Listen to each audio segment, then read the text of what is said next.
Yeah, I want to talk about the training process since I know you've trained over 10,000 bilingual telemarketers.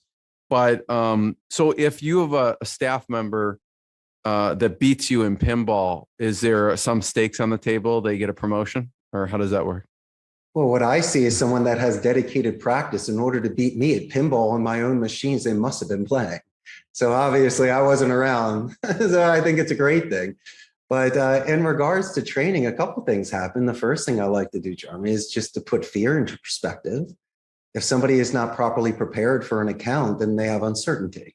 But I take it even a step before that.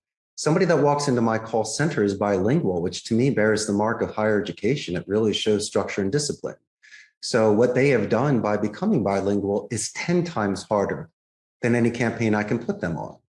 And also, secondly, I like to invest in their vocabulary because English is their second language. So we study the thesaurus to increase their similes and vocabulary for more diplomatic and strategic deliveries. And if somebody is showing promise, my main thing is to delegate responsibility so then I can find ways to promote from within. So it really doesn't matter how long you've been with me, young or old, black and white, male or female. If you show the potential and you show merit, you will make a name for yourself very, very fast. And as I mentioned before, this is a very strict Catholic country here.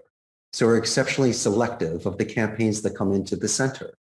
So once again, I have to be able to fulfill the need of the agents so they can go home and tell their parents what they do for a living.